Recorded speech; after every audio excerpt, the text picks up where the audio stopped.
Hey everybody, Nick here, and today I got a review for you of this little guy. This is the Machine Era Field Pen Twist. Interesting little piece, and I'm glad I got to check it out. But first off, full disclosure, this guy was sent to me directly by Machine Era.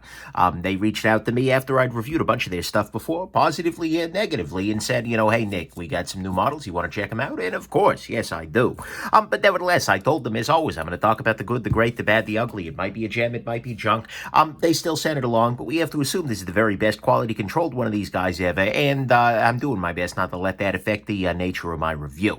So there you go. Let's do some size comparison real quick. Here it is against a Parker Jotter pen, which also uses a Parker style refill. Here it is against a Bic Click stick pen. So you can see here that the bulk of the pen fits beneath the little clicker cap on there. Against your Pilot G2, your USG Die Scribe Bolt. And then actually here, we'll do a couple of more meaningful size compare, and of course a pen I stole from a Hampton Inn. Sorry about that, Hampton. A couple of other meaningful size comparisons within the brand. This is the Machine Era Classic and the Machine Era Mock-Up. These are made by the same brand. This is probably my favorite everyday carry pen, this is the one that gets most pocket time for me.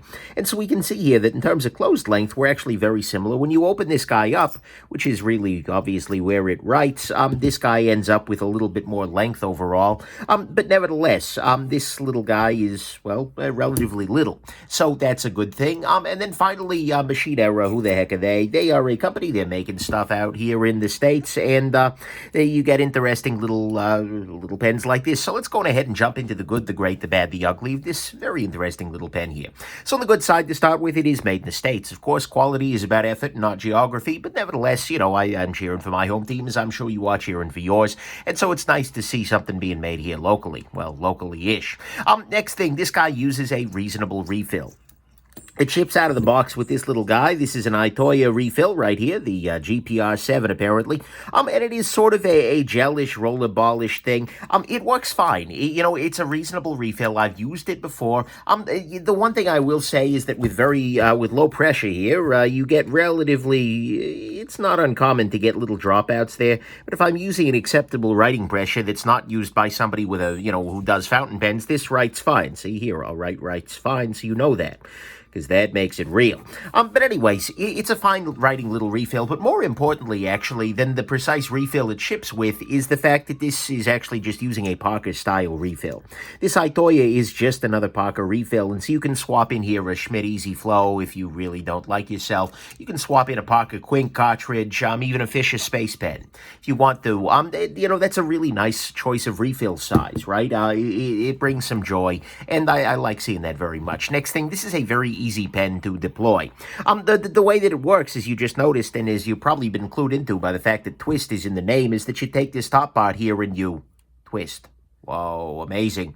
And then on the other side, you untwist, and then it deploys back again. It's very easy to do. It requires relatively little rotation. You can see here, my fingers, it's like maybe 90 degrees of rotation here. It's not like, oh my God. And as a result, it's relatively quick to deploy. And you can, in theory, do this one-handedly, just by holding the pen like this. You know what? It's a fine little mechanism. You also actually have a fair amount of travel. So although you can definitely see the refill lurking down there, you can't actually write on anything with the pen closed. That's a silly detail, but it's one that sometimes pens don't get right and can be a little frustrating, because then you end up writing on the bottom of your pocket all day long. So that's that. Next thing, this is using a pocket clip. It's a relatively thin little spring clippy sort of affair. Actually, it looks like it might be. No, it's not identical to the. Actually, it is a little different from the one on the Machine Era mock-up here, but at the same time, it works well. It's got plenty of ramp, etc. It clips in fine, and actually, I carried this guy clipped into my pocket most of the time that I was carrying it, and you know what? It works well there. But the other thing to remember is that this clip is removable. It is just kind of friction fit held on there, so if you grab and pull, you end up with a pen without a clip, and that can be a nice thing. It's going to be a pen that rolls away on you if you want it to, but that's something to consider, and then you can pop this clip back on just by doing like that. There you go. Oh, Screw that up a little bit. There we go. Then it falls back down into this little area, which is a beautiful thing. So that is nice.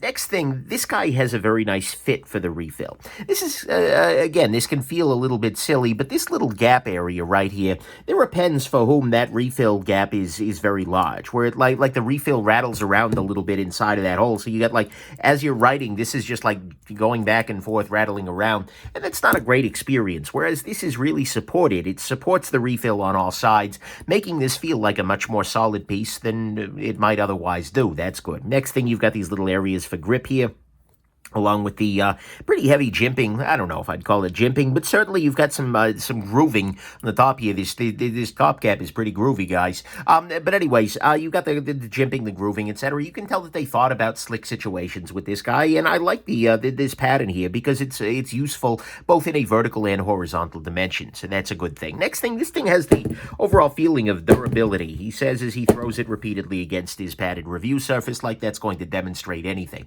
But nevertheless, it is a durable pen. It's got nice finishing, etc. And there were times, I threw this guy in my pocket next to my keys in a Key Smart sort of container. And the problem with that is that then the keys are rubbing up onto it all the time. And there was definitely some transfer from the brass onto this aluminum coating, onto this coating, that is. But it wiped right off. I just actually used a pencil eraser, and it's like, it's gone.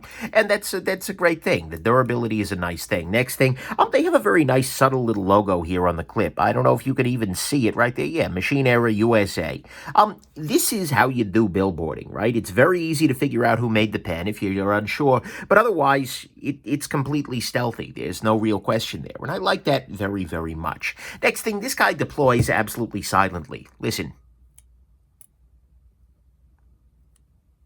This sounds really stupid, but especially compared to pens like the Parker Jada here, or otherwise, where it can be a little bit, the G2, where it can be a little bit loud. That makes this very easy, very subtle to deploy in meetings and things like that, so you're not going to be the guy with the clicky pen driving everybody a little bit crazy.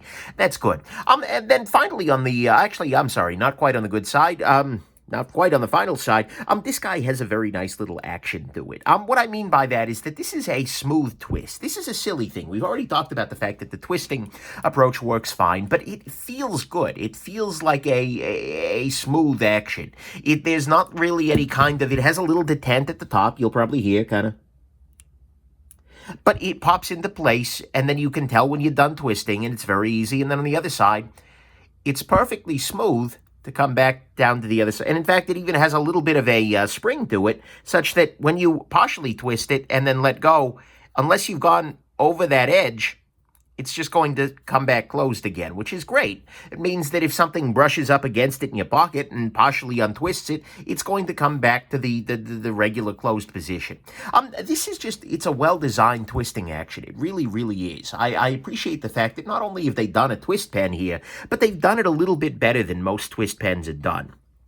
So that's great. And actually on the, then finally, I do like this coating. Whatever this coating is, it's attractive. And it makes the pen look a little bit, I don't know, it's got a little bit of a stealth bomber look to it. But I can see this look going, it's a good looking pen at some very real level. Although I'm not a big fan of the orange tip on the back here, this is just a good looking pen. So to me, at least, all that is the good, is that it is a good looking pen with a very nice action on the close here.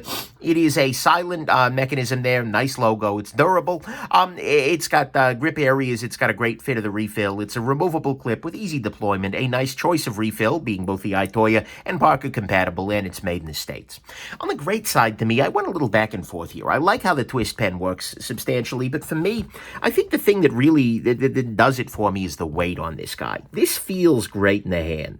There were definitely pens, and, I love the Parker Jada. We know this well. This is a fine little pen, but it is very lightweight. It feels a little bit so light as to be cheapy, whereas this guy, definitely, I just like this guy in my hand a lot. It has a substantial enough weight that it feels like, oh yeah, this is a thing. This is serious business here. But it's not so much weight that it's going to drive me freaking crazy as you're carrying it all day. And the way it sits, the way it rests, the size of it, the contouring just works well. The weight wise, we're coming in at 1.46 ounces here, as opposed to the Machine Era Classic here, which is at 1.5, as opposed to your Pocket Jada, which is coming in at 0.5.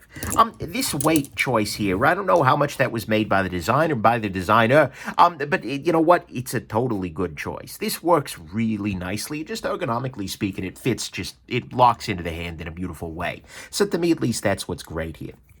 So on the bad side, couple of things. One thing to note is that this twist function is very much mostly a one-handed thing. You can pull it out and you can, I'm sorry, a two-handed thing, that is. You can pull it out and you can do this kind of thing, but the problem is if you do this, you require the opposable thumb in the top there, and then you need to switch it around to the other side there. And, you know, certainly this is not so far off of that kind of thing, but for me at least, this feels very much a two-handy sort of pen. Most of the time that I ended up pulling this out, I ended up wanting to use two hands to do this twist and untwisting. Maybe I'd get better with it over time. Maybe I'd get, you know, better at manipulating it skillfully, etc. But, you know, that's something to keep in mind. One possibility is that if you've got this clipped in your pocket, you can actually twist as you extract. But there's some timing there that I never quite got down. Either way, not a big deal. Next thing, this coating here will actually pick up marks off of like brass and such. If I take a little bit of brass and rub it up against here, on this Machine Era here, you can see here that it took a little bit of a mark for a second there, but if I just kind of wipe that off, it goes away. This isn't a big deal. In fact, this is very common for a lot of pens, but that's not something you're going to see on all metals. So for instance, I just did that on this steel Machine Era here and got no such thing. So it's going to end up looking ratty occasionally, but that's okay because you can just clean it right off and then you're fine. That's something to keep in mind. Next thing, the orange on this guy, this is a matter of taste certainly, but I don't get it at some level. It looks like toyish. It looks like this. What this looks like is that this should be like an iPad stylus. Instead, it's made of hard metal. I kind of wish this had just been black throughout, or maybe a silver or something like that. I don't get what that they're going for here. Does that mean this is like a tracer? I don't freaking understand it. You know, and honestly, it ends up making the pen look a little cheaper, a little bit more like kitty than I think it otherwise needed to do. This is aesthetics. You're welcome to, you know, ignore this, but at the same time, it's a thing. Next thing, the grip areas on this guy are a little bit high.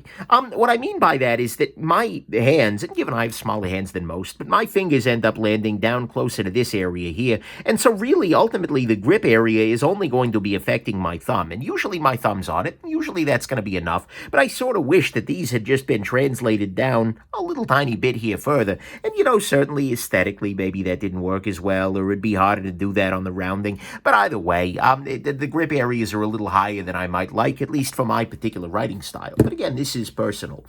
Next thing, this guy has a price that is okay. It's $75. Now look, $75 is not terrible for a USA-made machine pen. You know, there were definitely much higher out there, but at the same time, I was sort of hoping this would come in a little tiny bit lower. Maybe I'm always hoping things are going to be a little cheaper than they are, but the price here is just like, okay. I can definitely see somebody paying that, and I can see somebody being happy with it at that price. It's not like an, oh my god, you just ripped my face off price, but it's definitely a little bit up there, so do keep that in mind. Next thing, this guy has a non-captive spring. As you can see here, this guy comes falling out of there anytime you take the refill out.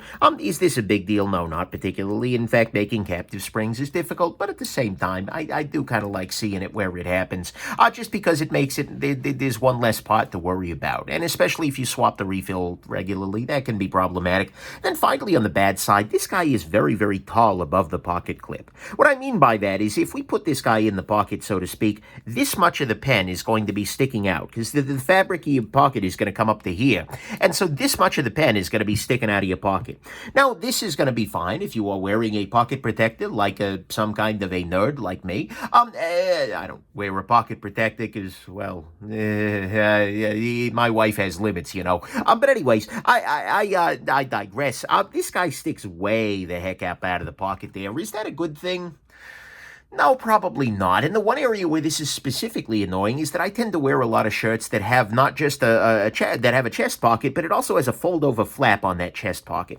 And what that means is that if you have this in a chest pocket here, the flap is going to have to come up, and then it's just barely going to fold up. It's just awkward. And so I tend to prefer a pen that has relatively little sticking up above that. You know, something closer to the pocket charter here, where you've got just a little tiny bit of that, or even your urban. But even these are relatively high up there. And this is why most of the time I end up carrying a pen in the pocket, just rattling around in there.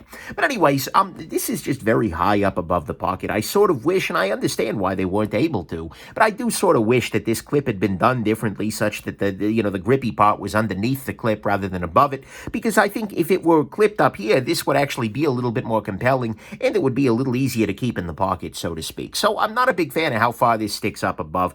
The other side of that, the other edge of that sword, so to speak, is that it becomes very easy to grab out of the pocket, because you just grab and you pull, but that's definitely something you want to keep in mind. And so to me, all of that is the bad, is that this guy sticks way up out of the pocket here. It has a price that's kind of, it's got a non-captive spring. The orange doesn't look so great. The pen does pick up marks, and it is, mostly mostly a two-handed pen. Although, again, many pens are, so not a huge deal. On the ugly front, there's nothing really ugly here, so we kind of go into the final conclusion, which is that actually I ended up liking this guy a little bit more than I expected. Generally speaking, I tend to go with, in my pen vocabulary, that's a weird thing to say. Either way, I like a clicky pen. I very much like a bolt-action style pen. I really find this to be a compelling mechanism.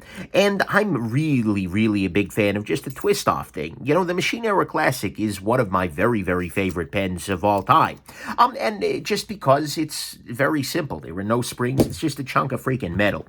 And so anytime you get weird mechanisms like twisties and things like that, there's always a little bit of skepticism, right? And especially there are so many bad twist pens on the market. So many twist pens where you twist it and then it just kind of gets stuck in some intermediate state. But this is actually a really well done mechanism. I like this twist pen substantially more than I've liked most twist pens out there. I'm just carrying it. You know what? It is an absolutely fine tool, and especially if I were to swap in the Parker Quink gel cartridge, which I tend to really prefer in a Parker sort of thing, there is some real excellence there. There's a lot to enjoy. However, it does not have, or I'm sorry, it does have some downsides, being, a little bit weird with the orange tip here. Honestly, if I were keeping this guy, I'd probably make some effort to change that coloration. The grip areas are a little high. The price is, then you've got that sticking up way above the pocket issue. That is a little problematic for me for chest carry, given the kinds of shirts that I normally wear. But at the end of the day, you know what? The pen is pretty fine. The pen is pretty solid. It's pretty fine. There's really not a whole lot to go wrong here. So if you're looking at this and you're thinking, I like the look of this, I like the twist mechanism, and I like that particular refill choice, then you know what? Go for it. Sure, you're paying some money. Sure, you're paying a fair amount of money, but it's well done. The details are there. It's substantially, it's a solid freaking choice. And so if you're looking for this little guy and you're not quite sure, well, let's put it this way. If you pick this one up, you're not going to get your undergarments in a twist. Because you don't like it. It's an idiom. Anyways, hope this has been interesting to you. Come on, baby, let's do the twist. And have yourselves just an absolutely wonderful rest of your day. Bye now.